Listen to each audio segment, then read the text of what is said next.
Yo, episode 249. We're one away from becoming pop culture podcast. One episode away from just changing the game, just becoming a podcast that revolves around no soccer. We're gonna talk about 6ix9ine. We're gonna talk about Future's album. We're gonna talk about DJ Academics being whack. We're gonna talk about Future's album. We'll bring on it'll be fun. You know what we should do? We should debate incel dudes. That'd be a great time. I actually great. Just like find some like incel dude on Twitter and be like, "Hey, come on our show." Yeah, but hey, why don't you call in and tell me why you feel like women suck? I want to hear about this. Women so much. Yeah, I would love that. That sounds like a good time to me. Actually, that'd be kind of good on the low. But we're still going to be doing that Portuguese though. Yeah, we're still gonna be calling it the 249. Yeah. But in the meantime, you know what I mean? Caesar got excited. In the meantime, episode 249, we made a podcast. We got the Champions League quarterfinal second leg to talk about. We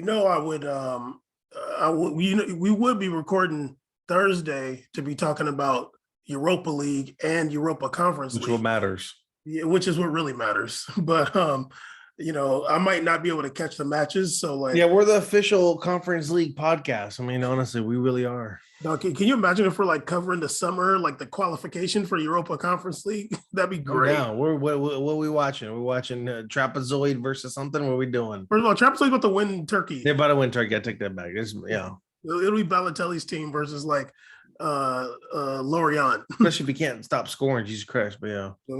But yeah, we got Champions League quarterfinals, second leg. It was exciting for one match. Well, a couple matches were exciting. Then we got the semifinals. We'll talk about those a little bit. We'll give a little bit of a preview because those are coming up in a couple weeks. And then we'll have a few quick topics. You know what I haven't been doing for a long time is ESPN FC questions, but I feel like all the questions are dumb. They just revolve around EPL and Champions League. But then we'll talk a little bit about some different random things, and maybe we'll talk a little bit about Ukraine because I don't want people to forget that there's a country that got invaded. But Caesar, we had them quarterfinal second legs. Big upset. Bayern draws to Villareal and are exiting the competition. Chef's kiss. Villareal, they put it on them somehow. Yeah, the Yellow Submarine did it. Much more I can say. I didn't watch the game. So all I know is that La Liga on top. What's up? And I remember there was some comments I read where, Weidelsman or whatever his name is, the coach for Nagelsmann or whatever. I wanted to say his name totally different, but off camera. Don't. I'm gonna do it next time. The new podcast saying that he wanted to settle this game on the first match or whatever, and Parejo says sometimes if you spit upwards, it falls back on you, which is kind of a G'd up comment. It's kind of a real goon comment. That's dope, especially considering a player who was, came from Valencia, had his history there. It was kind of wild. Unai Emery famously outs it as not a good coach for PSG and not a good coach for Arsenal. Here he is doing his thing in Champions League with a team you would never expect to make it this far. I mean, I was already hopeful of when in the end of COVID, when they made a couple of moves, Villareal getting the French dude, Danjuma, whatever his name is, Danjuma, the winger they got, and they have that Nigerian baller, and they had Kubo at the time. I was like, oh, he's kind of doing some little things over, and they got Parejo. I'm like, they're making some little moves happen. They didn't do too bad. They got into Champions League after that season they had. Well, they also got Serge Aurier. They got Serge Aurier. A little bit late. Yes, they got Serge Aurier, which is a huge shout out. Santa Monica Pier legend. And they had a good year. They made the Champions League and they made some out of it this year. And that's what it's talking about. Well, they made Champions League by winning Europa League last year. Yes. And they did. And they're making some out of it. They didn't get bounced. They stayed, and there's players that left Tottenham and are in Villarreal, and look at Tottenham now and look at Villarreal, which is crazy. Like Pau Torres declined going to Spurs. He's in Champions League semifinals. Serge Aurier out to the Spurs. He's in Champions semifinals. There's 2 PSG/Tottenham rejects on Villarreal, Aurier and Lo Celso. Oh yeah, Lo Celso, dog. A famous PSG future wonder kid, then went to Real Betis, and now at Villarreal getting it cracking, dog. That's crazy. And he was out there. I know Bam's least favorite striker. Doing his thing over there too. Very, very dead regular lefty. Yeah. Hey man, it's cool. The only thing that's cool is like I remember watching that the Europa League. I think we both watched it, the Europa League versus Champions League match, a Super Cup. Yeah. It was Villarreal last year versus was it Chelsea? Probably, yeah. And I remember the fans were going, the Villarreal fans were going crazy, like they were having a great time. And here they are in Champions League. So that's so dope for that fan base. It's really cool. And Chelsea's gone. I think what happened with Villarreal is that ever since they threw that banana at Dani Alves, they like gotta have black people now. This is just the reach I've ever seen. No, but see, they be having hella black people on their team. They do have a lot of. They be having. Know who I like? Who are my favorite players? That Capu, he's a baller. That midfielder. And he's really good. The French dude, they got a couple French players on there. Yeah, Coquelin is on there. That team is like really, compared to other La Liga teams, they were like, of course, actually, I take it back because Valencia has a pretty like dynamic team too in terms of international players. But yeah, that Villarreal team is made up of a lot of players from a lot of different places, a lot of French players, Spanish players, and hey, they're making something out of it. And African, they have dead Africans, not just like dudes that play for France. They got like Aurier, like I can't pronounce his last name, but Chesapeake Bay, whatever his name is, that winger. He's a baller. Like he's really good, the Nigerian dude. Yeah, he's really good. He's the one that scored in the first leg. Yeah, when you look at the Villarreal team, you're like, damn, that's not a bad team up there. Like, yeah. Every time I watch, I can't pronounce his name, Dan Juma, whatever, the French dude, or I watch Villarreal, those guys are always putting on some kind of, they're putting moves and doing work. I'm like, you can make stuff happen. And they got a dangerous team. Yeah, they're currently 7th in La Liga. They're Farmers League, right? They're definitely not gonna make it in 6th place. They're 8 points off of Real Sociedad. They might be next year. Hopefully they damn, they can't. If they win Champions League, they get to come back. Oh, right? Yeah. Oh, because I was hoping they could win and then they could end up in Conference League, Conference League too. And why don't you want them to win? Because I don't want them to win Champions League.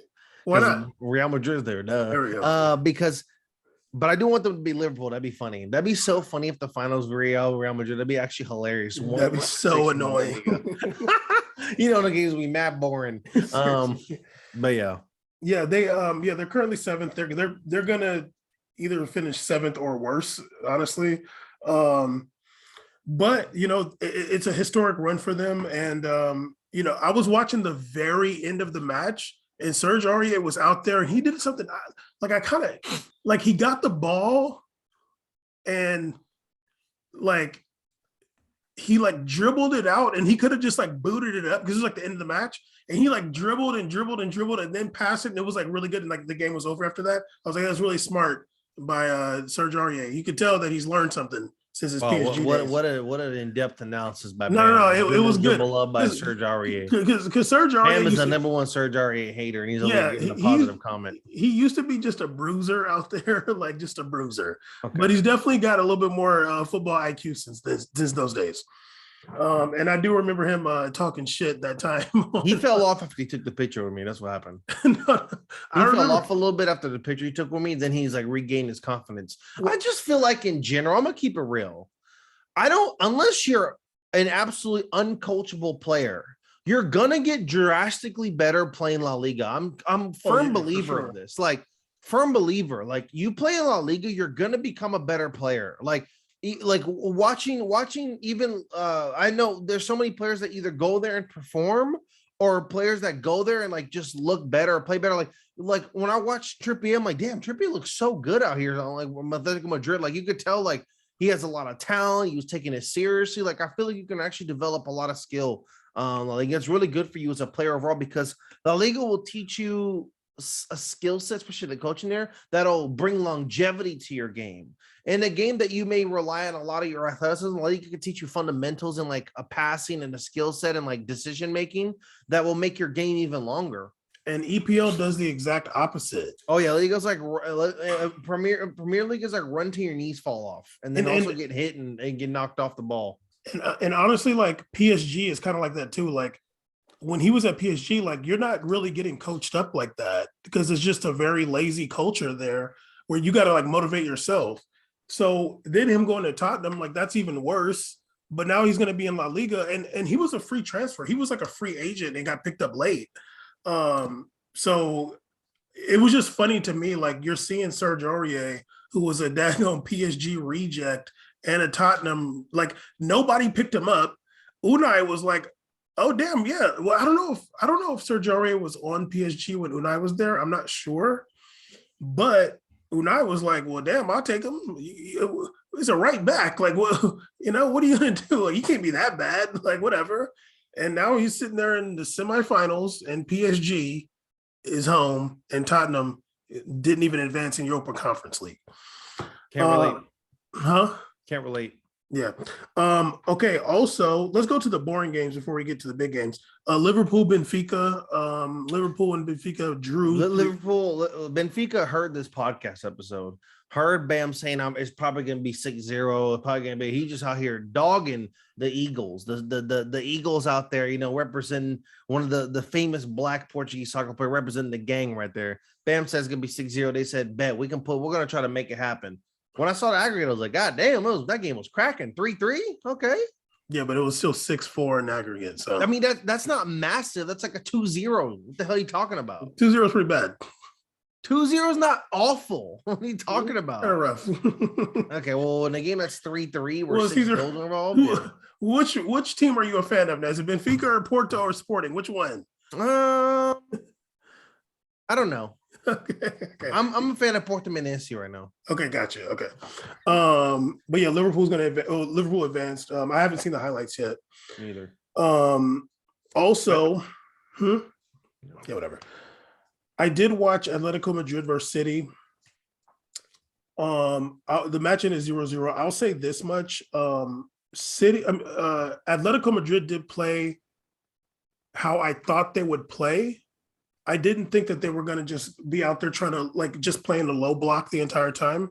But ultimately, I think that Simeone played to lose because you left two of your best players on the bench. You're starting João Felix up there with Griezmann.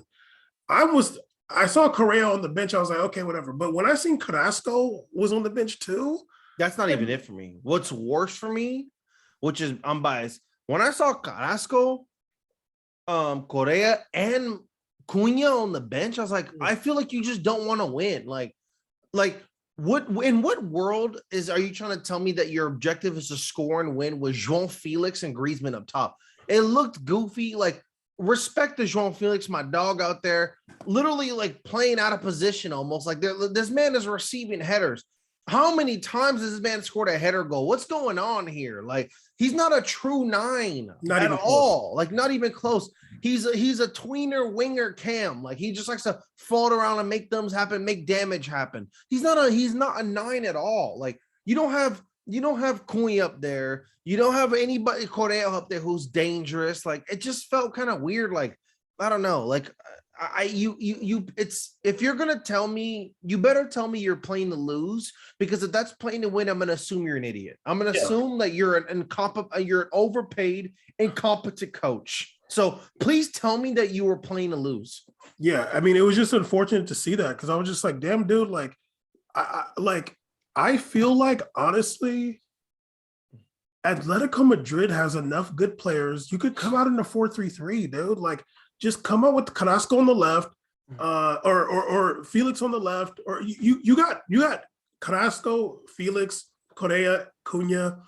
You got 4 players that you can figure it out up top, and then you have a good midfield. You can put Thomas Lemar is a good 8.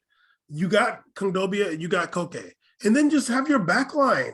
This fool's coming out there playing Lodi and Reynildo. You're playing 2 left backs. That was so weird. I'm And like, what's like, going on here? And I get it if you're trying to do that low block that they did in the first leg, like, okay, that's fine.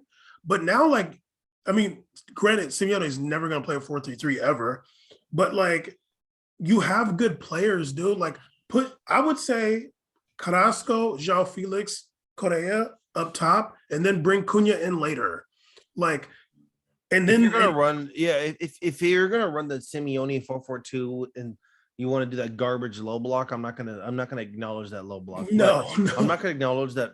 I'm never gonna let you excuse 2 left backs in the world history unless one of your left backs is just an attacking savant like Marcelo was back in the day. I'm like, well, I mean, he's basically a winger sometimes. I get it, but like Reynaldo and loaded 2 loose little phones on the left side. That's insane. You're actually insane. You're an insane person. Like, I absolutely hate that. So no, I mean, if the lineup I was expecting, if I'm trying to win the game, would be Carrasco, João Felix, Cunha, and even if you want, you could put Griezmann bum on the right if you want, or whatever you want to do.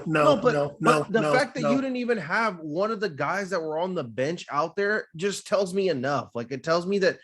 Yeah, he's just like, he's an absolute weirdo. I don't understand him. He's playing to lose. He's literally playing to lose. Like, at the end of the match, it was like 90 plus like 4. He's like clapping, and I'm like, and like getting like the crowd to clap. I'm like, what are you clapping for? Like, you're gonna lose. And granted, it's Manchester City. It's a really good team, but like the way that they played, they were putting pressure on City. If you have the right players out there, that pressure can turn into something. Correa almost scored a goal to win it. Correa almost had that one shot. Yeah, just because he's out there, he's dangerous, he's fast, he has a good foot. Like, he just almost made something happen. As soon as Carrasco and Correa were out there, it changed completely. Even when Luis Suarez got out there, like Luis Suarez got a good 8 minutes in him. Like, not even 10. Well, Luis Suarez is a good 80-minute warrior. Absolutely. 80-minute warrior. 8 minutes. 8 minutes. No, at the 80th minute warrior. Yeah, 80th exactly. minute warrior. He's an 80th minute warrior. Comes in there, 6th man of the year. He can definitely do that. I just don't really it's like, it's so funny, like, being a Real Madrid fan, like watching Atletico, like, the one time you kind of want them to do something, because nothing more I love than to demolish them in a Champions. That'd be so fun to make them lose in Champions League. But like, you're like kind of cheering for them, and you're like, why are you doing this to yourself? Like, do you enjoy pain? Like, I don't understand it. They're clapping. I'm like, what is it to clap? They can talk mess about the burner ball today, but they're not clapping right there. They're not doing a clap stand. They're definitely whistling. They're angry and they want to win the game. They're not doing a clap marathon. I'm like, no, not for a loss. What is this? Y'all are tripping. Yeah, like, it's really ridiculous. Like, I would be booing Simeone. Like, there's no consolation for getting to the quarterfinal and losing. You had. I truly think the idea was like, okay, we're gonna low block the first leg. If we leave out of there with 1-0, that's a win for us. And then at home, we're gonna play football. And they were playing football. Kondogbia was man of the match. Like, he was incredible. But him and Lamar were really good. They were like playing so well. But you need the other players that are like good dynamic players. Like, you can't have Griezmann, dude. Like, you can't have Griezmann. He can't do anything. Griezmann's a damn near left back now. Griezmann literally is like, if 3 of our if we had 4 injuries on the back line, let's put him at left back. And other than that, Griezmann's like falling down shot. I was like, what's going on here, dog? He's trash. He look insane. Like, when he had that shot, I'm like, oh. I honestly think I'm better than him. I don't know about that, but he just looks insane out there. I don't really know what's going on with that team, but now they get to figure it out at home. I will say my only highlight also of that game, a shout out to the first time I ever heard 2 female commentators in my life at the same time doing a Did telecast. I watch it in English? I watched it in Spanish. So I don't know. English, they had 2 female commentators, the color commentator and a play-by-play were both female. That's dope. That's the first time I heard that. And it was the main broadcast of CBS. I was like, let's go. Like, that, I thought that was huge, and I want to just advocate for more of that. I thought that was really cool because I never hear that in the sport ever. Yeah, especially in a male game, like a male, especially in men's soccer. I never hear that. I think I was watching on English, but I wasn't really like having. I heard a woman, but I didn't really have the volume up. And then I realized that the game was like a minute and a half behind on Paramount Plus. So I was like, screw this, dude. Like, I'm Univision? going, huh? Would you watch Univision? Yeah, I was like, I'm like going on the regular, dude. This is annoying. But Big yeah, Mexico bam right there. I mean, yeah, I'm like, why is this 2 minutes behind, dude? What The the hell? streams are always behind. It's annoying. And it's bad quality. But yeah, City advanced to the semifinal. It's such good quality on cable. It's like so nice. So obnoxious. But the big match, and I guess in some ways you could say ended up being an upset. Real Madrid versus Chelsea. Real Madrid was down 3-0 at home. They were going out of it. It was over for them. They were done. Once again, it was over for them. They were done. They were dusted. Then you get a goal from wait, who scored first? It was like 2 days ago.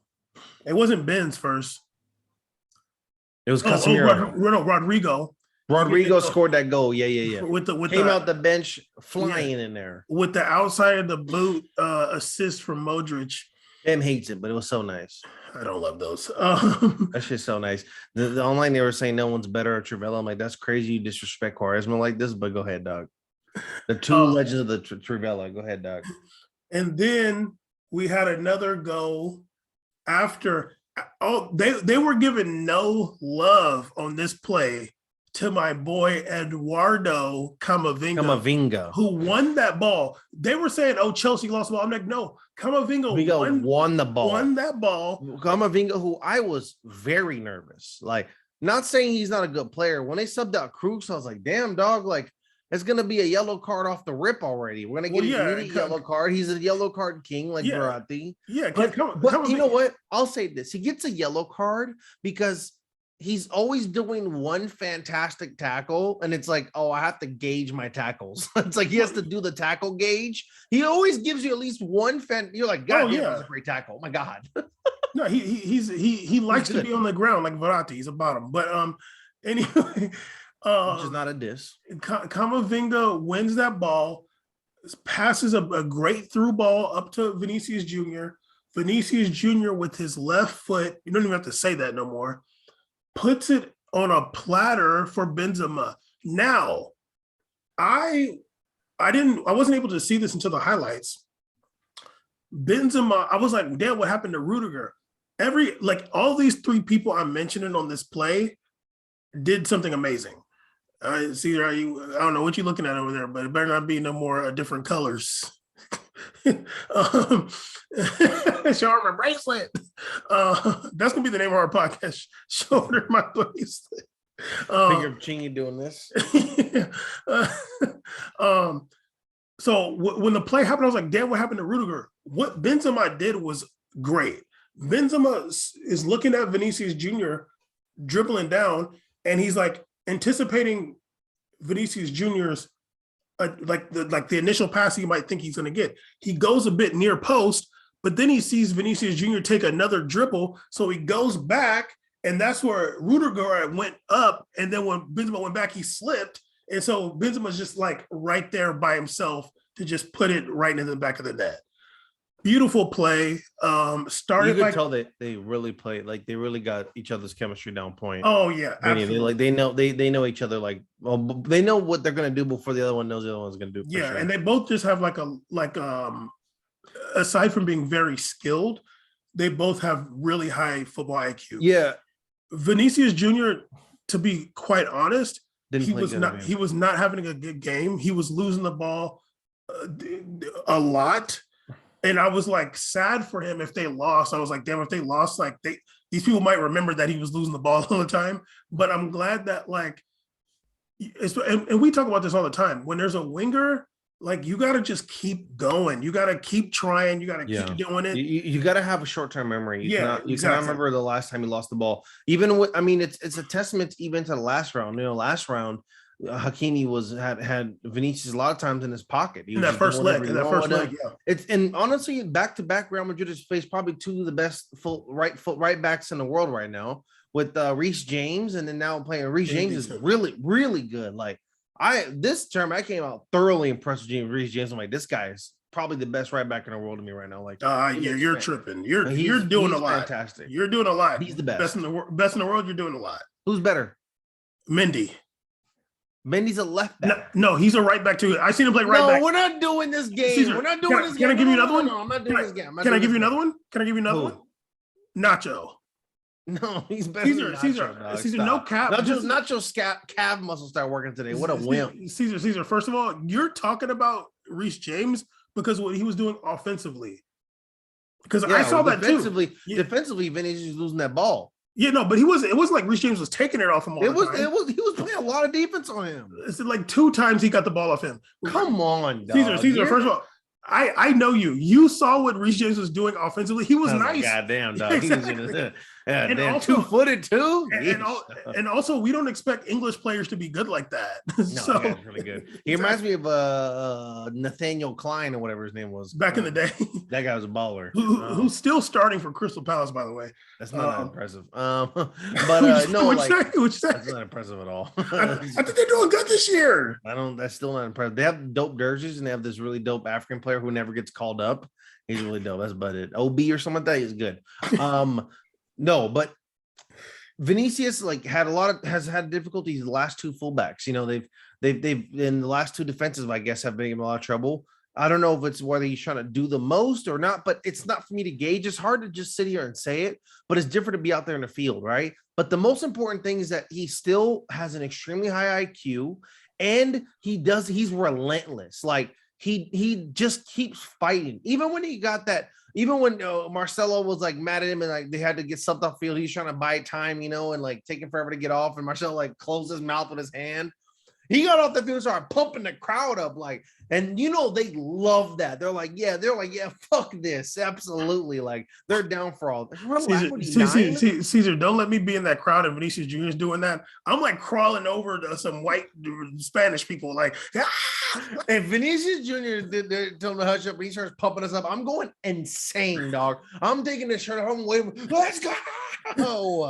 That kind of stuff, like. You could tell, like he has like not just a talent, but he has like a spirit. Like he has like a spirit. He has like heart. Like so, he's about it. Now you gotta love that in players, and I think that it resonates with other players on the team too, and it resonates with like a lot of this Real Madrid team this year, and why they had another battle back. Well, also Real Madrid in general, because honestly, like Real Madrid as a club culture. Because I'm gonna be honest, like obviously I watch PSG all the time, and I've seen Mbappe like have a bad game like that and just get frustrated, and you can tell like he'll just get the ball and just like shoot it from like 20 yards out and just be like frustrated and mad.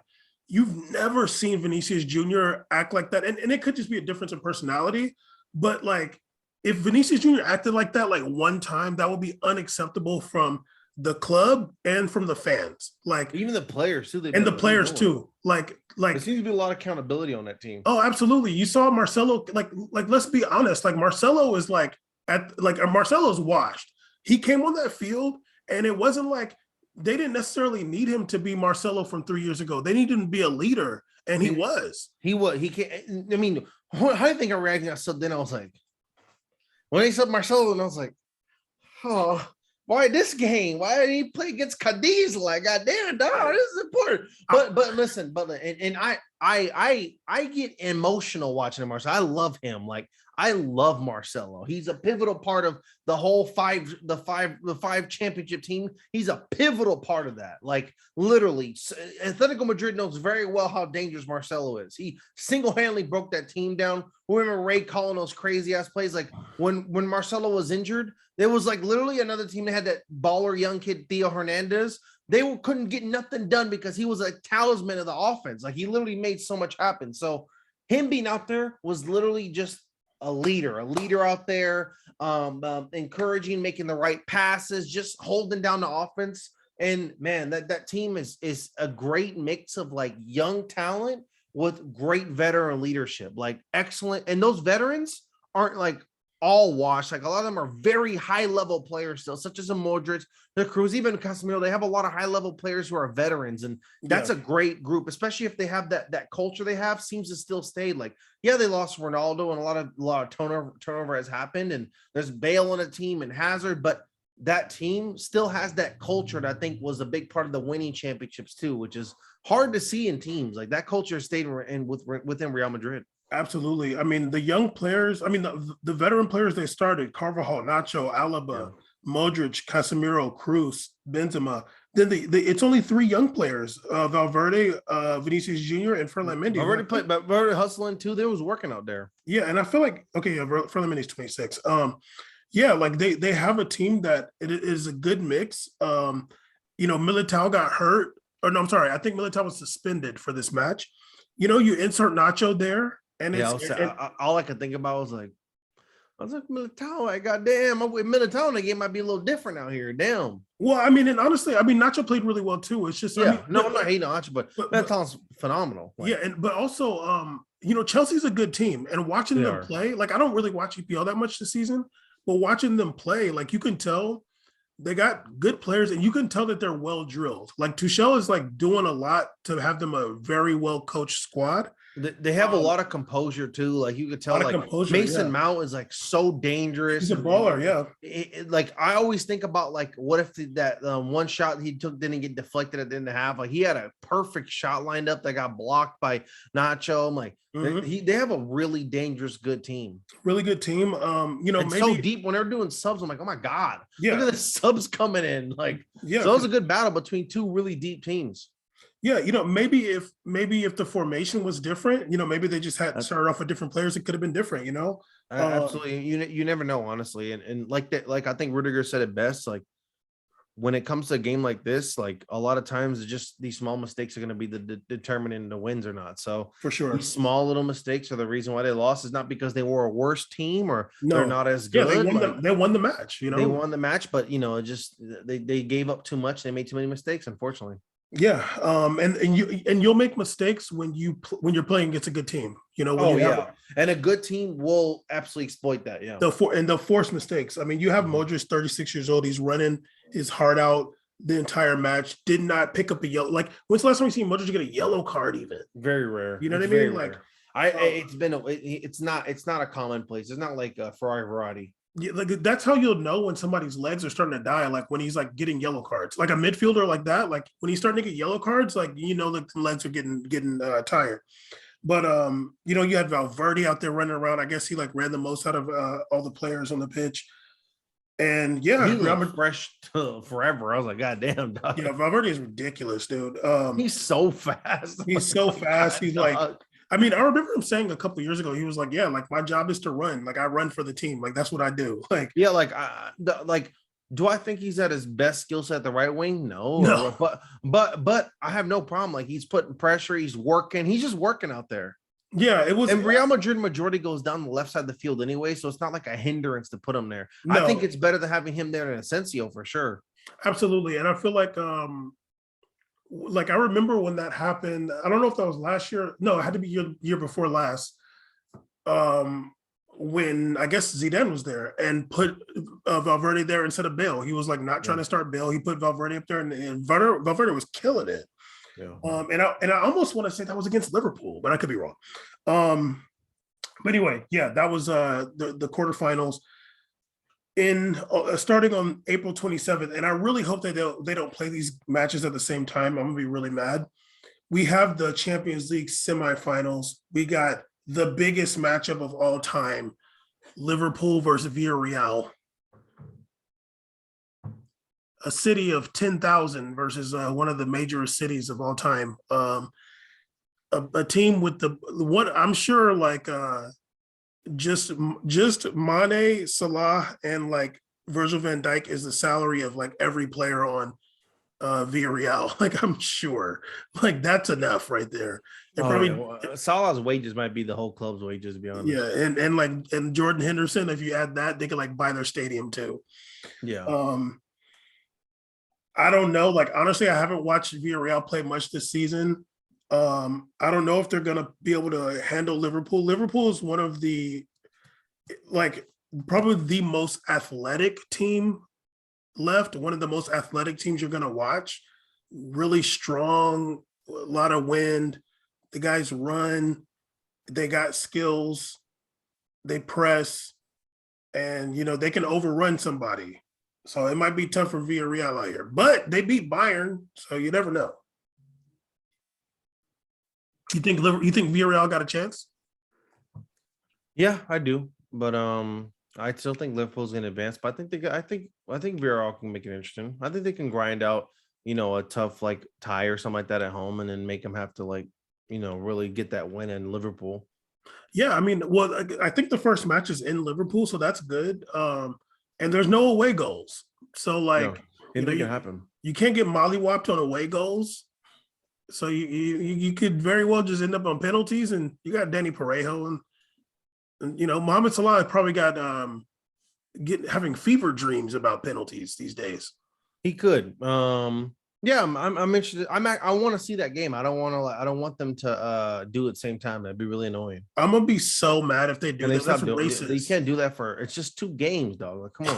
That is literally racist if they Just do that. relax. It's just 2 games. Like, just do one on Tuesday, one on Wednesday, fools. Yeah, don't do 2 on Tuesday. I'm gonna scream. If they're at the same time, it's gonna be dead racist. I'm like, I don't have to watch this game and ignore results after. And then we also have Man City versus Real Madrid. Caesar, how you feeling about that? I feel really good about that game, actually. I really think Real Madrid's gonna take that one. Would you feel less good about Liverpool? Yeah, I would. Absolutely. Me too. I Man City is my favorite, probably Premier League team. I think they're one of my favorites to watch. They have so much talent. They have one of my favorite young players, Phil Fodes, big Phil Foe. Even though he looks big, still tipping on Fofo. Even though I don't like that head wrap, he looked insane today. But something about this Man City team and Pep Guardiola, I'm just like, you're just not gonna get it done, dog. They seem like chokers. They seem like chokers. They're chokers, and I'm still a steadfast believer. I don't think you can just do it like that with that formation. I don't think you can do it. I just don't think it works. And I think a team like Real Madrid is great for exploiting that. Like Real Madrid has like the kind of formation where the only person actually, I think one of the more underrated players for me on Man City is that midfielder, Rodri. He is like a baller. Like that's a baller. He's a brick house. That guy does not play no games. I mean, he's the reason for Deal be eating bench a lot or playing center back. So he's a baller. They have a good team. I think it could be a good matchup, but I really feel like Real Madrid can get that result as well. I agree. Honestly, Liverpool to me is formationally the scarier team. Yeah, I think with City, like the thing with PSG when Real Madrid played PSG got Mbappe, and Mbappe's unstoppable. City don't have a player like that. Obviously, Raheem Sterling's good, but he's not Mbappe. You know what I mean? Well, he's not Raheem Sterling's not a world breaker. Like no. I think like they can like Danny Carvajal can like handle Raheem Sterling. If he has to be there. Oh. Can't nobody do nothing with Mbappe. So Liverpool's weapons at their best are way more dangerous than Man City's, in my opinion. Like, I agree. Salah and Mane can do an immense amount of damage. Jota, Diaz, there's a lot, and people are just kind of catching up on Diaz. That guy's a baller. Like that Colombian dude is a baller. So they have a lot of real dangerous players on that team. They have a lot of depth and creativity. They have the Harvey Elliott kid, that little Scottish dude who's a baller. They have that Mina Mo who comes off the bench and does some work too. They have a lot, and of course Firmino, always solid as hell on that team. So they have a lot of attacking players, and Van Dijk is healthy this year. It's dangerous out there, and they got Konate, whatever, from Leipzig. So yeah, they have some dangerous players. That's a dangerous team, and I'm not saying Man City's not a good team, and can Man City be Real Madrid? Absolutely. Like, yeah, I can absolutely go down. But Liverpool is a lot more of a scarier matchup for me. Yeah, for sure. I think City and Real Madrid, like City is definitely like they create a shell kind of when they have possession, pass the ball around. They don't do crosses. We saw against Chelsea that Real Madrid was vulnerable to those balls into the box. But I think just the way Real Madrid, like if you spread City out, like it's over. Like if you can spread them out, like they can't handle it. So yeah, I mean, if I had to guess, I would think Real Madrid will advance. It'll be funny if the final is Liverpool versus Real Madrid again. We have the old rivals, Spain and England. We don't want to attack Salah again. Yeah, whatever. Um, we have the old rivals, Spain and England. You know, this world was shaped a lot because of their rivalry. And let's hope it continues. Stupid. But yeah, we'll see. The semifinals, April 27th and May 4th. Excited for that. Really quick, Caesar. They're saying your boy Ten Hag is pretty much in the books to be Manchester United's manager next season. Hopefully, he's bringing a 4-3-3. What do you think? I'm down for 4-3, but I've never seen Ten Hag actually manage stars. I think it's a little different. Ten Hag is a good coach over at Ajax. Ajax is a wonderful program, and they do a great job of developing young talent. But Man City's also about managing a lot of high wage players and personalities and stuff like that. I think it's always interesting to watch a transition of a coach who's brought up teams, through like youth and making them star players and putting them back out to get new contracts and get new opportunities than it is players who are good at managing superstars. Like, maybe Ancelotti wouldn't be successful at Ajax, but he's successful with these top teams because he knows how to work with these guys. He knows how to work with the bigger name players. He knows what makes them tick, what makes them upset. And that stuff is real valuable information that you learn through coaching. The best thing knows that 4-3 is going to be real sweet. That's what they need. 4-3 is what it's all about. I hope he gets rid of Sancho. That's cute. Sancho also, at Cam. Also, really fast, the coach of the Northern Ireland women's team, they recently lost 5-0 to England, trying to qualify for the Women's World Cup, which they will not be. But he had a statement, and it was very sexist, and it was untrue. That's why we got to bring it up. His name is Kenny Shiels. He said after the match, I felt England were struggling a wee bit at times to open us up until the psychology of going 2 up in the women's game. I don't know what the hell that means. He said, I'm sure you will have noticed if you go through the patterns, when a team concedes a goal, they concede a second one in a very, very short space of time. It happens right through the whole spectrum of the women's game because girls and women are more emotional than men. So they take a goal going in not very well. What? Yeah. And he has since apologized, but Kenny, we got to go in on you because this notion that women are more emotional than men is like false. It's so ridiculous, dog. You are from Northern Ireland. You up there in Belfast. Don't you know what was happening up there? They was having a whole civil war talking about I'm Catholic and I'm Protestant, killing each other, car bombs, damn concentration camps. And these are men. We just had a dude shoot up the subway in New York. That's a man. Men are crazy and way more emotional. They kill people for no reason. They get mad playing FIFA and be all angry and quiet. And Kenny, you're wrong, sir. Kenny, you're an absolute idiot. You're dumb and you're stupid and you're ignorant. And I hope you never coach anything again in your life. Hope you just spend the rest of your life at home watching videos of We Made a Podcast on YouTube. That's what your punishment is. There's countless studies that show in terms of raw, emotional, erratic behavior, men are much more susceptible to those behaviors than women. That has been something that is constant in Bam's life. That's something that's constant. No, but it's something that was started by males to find a way to find more reasons to degrade women, to belittle women, to make women feel inferior than men. And being emotional isn't necessarily being inferior, but the way when it's applied in situations like this, it's applied in a negative way. And if you want to apply it this way, you're absolutely wrong, actually, because men are more emotional. So that's insane. Insane and incorrect.